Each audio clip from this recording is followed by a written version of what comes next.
Please welcome Terry Williams.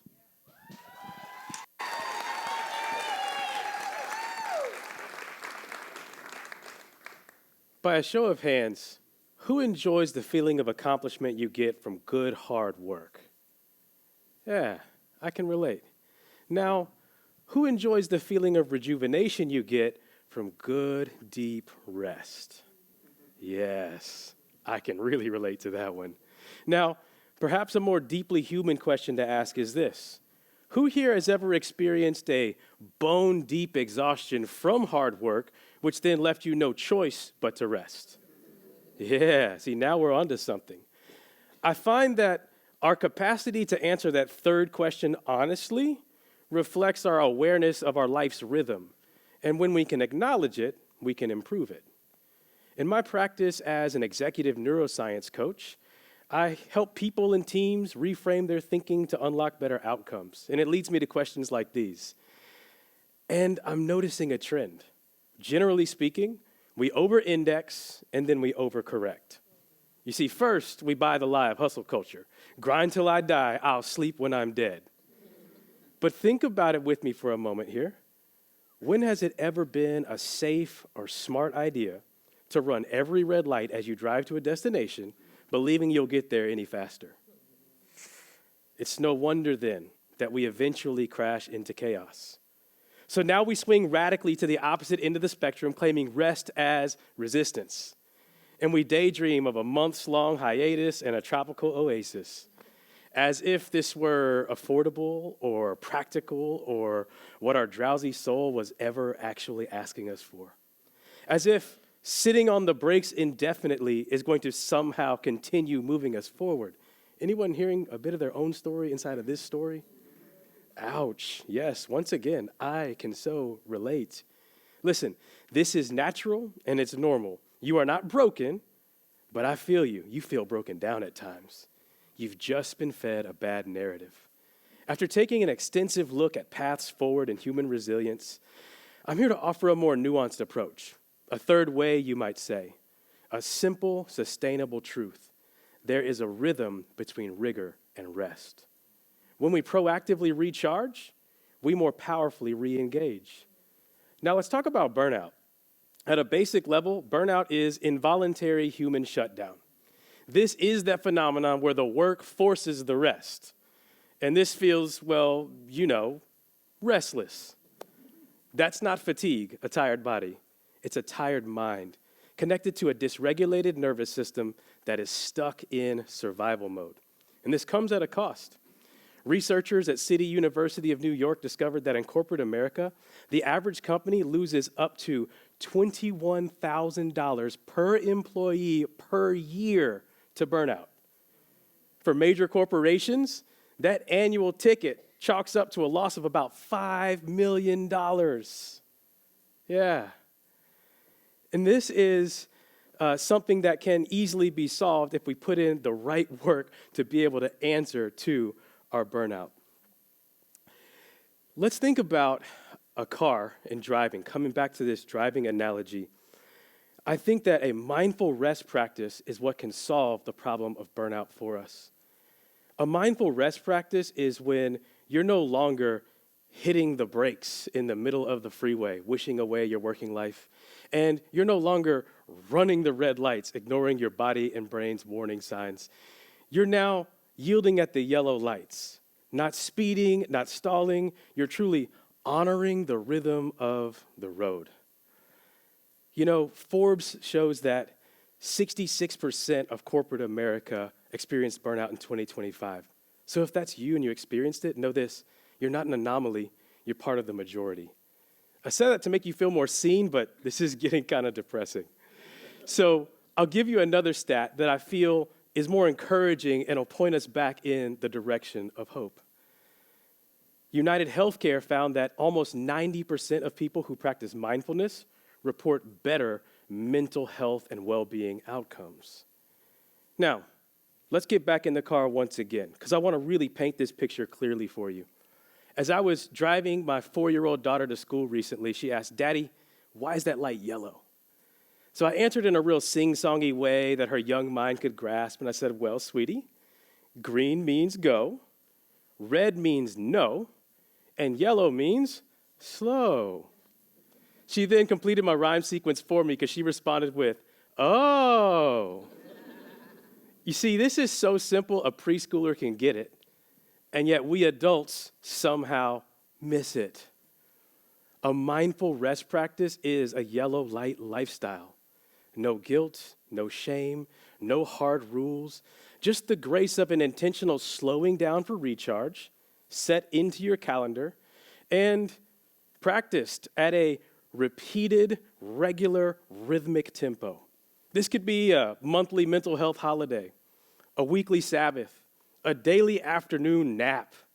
The style of this practice doesn't matter near as much as the standard of this practice. You've got to schedule yourself into it and let nothing talk you out of it. This unlocks the power to go longer and stronger. There have been some really fascinating research studies on a mindful rest practice, and my favorite is called the 3-Day Effect by Florence Williams. Florence invited participants in to spend 3 days in the wilderness for a mindful reset. And we're talking away from home, away from loved ones, disconnected from digital devices, completely offline and outside for 3 days. Think of this as a camping trip, but it was with a special group of people. It's worth noting that the demographics included in this study were among those with arguably the biggest need for a mental health reset. We're talking people navigating divorce, self-professed workaholics, former military personnel battling with PTSD, even survivors of trauma and abuse.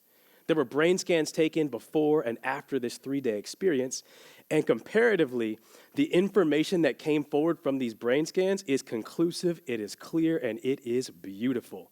100% of these participants came back showing a complete rewiring in neurobiological circuitry, pointing to significantly lower anxiety and stress, significantly higher clarity, problem-solving skills, and inclination toward joy. When I took this in, I thought, wow. This was literally life-changing for these individuals and helped them to find a newfound path to freedom. I got curious and I thought, how could I apply something like this to my practice as a neuroscience coach? But then I considered the demographics that I'm working with. On the one hand, you've got pro athletes who cannot take 3 days off mid-season. And then on the other hand, you've got the corporate folks for whom the price tag and childcare implications of 3 days away might actually add stress instead of remove it. So I got curious and creative, and I cooked up something bite-sized. We're not talking 3 days. I'm talking 3 minutes. Now, journey with me here. I wondered, what if we could practice this in the air conditioning? No outdoorsy grit required. And what if we could reframe thoughts and feelings inside of a workday, priming perseverance? So I welcomed participants to simply find a quiet space in solitude and work this anywhere they'd like to within their working rhythm and spend 3 minutes focusing through a breathing exercise.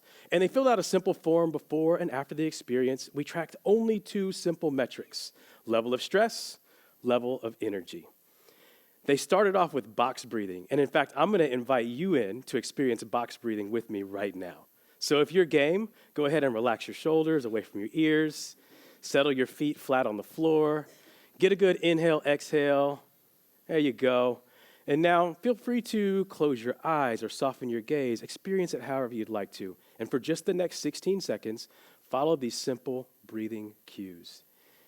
Deeply inhale for 4 seconds. Hold for 4 seconds. Exhale for 4 seconds. Hold for 4 seconds. Good job. Thank you. How do you feel? Nice. And that's box breathing. This rhythmic breathing pattern is shown to almost instantly enhance nervous system regulation.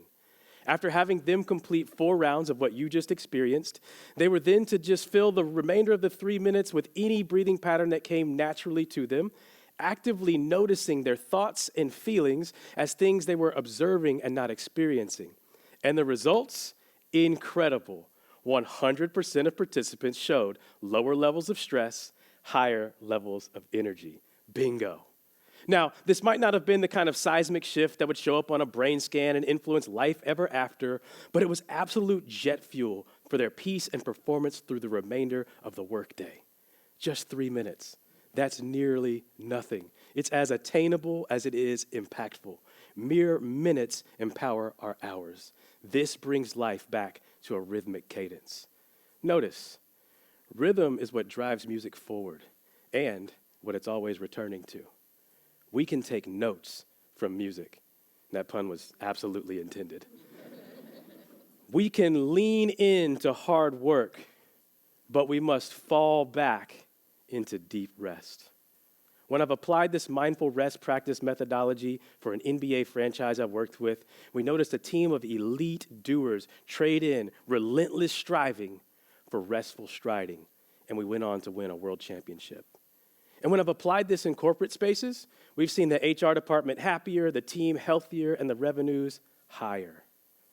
The ancient Stoics had a beautiful way of framing this simple truth. They would say, festina lente. This Latin proverb translates roughly to the words, to make haste slowly. I love the way that sounds. I'll leave you with this question. Are you willing to momentarily slow down in order to ultimately speed up? And let's follow that question where it leads. What would become possible in your life if rest were no longer a consequence nor a reward, but became a tool proactively woven in to your working strategy? What if you could hold on to your health as you build your wealth? This is life in rhythm. Thank you.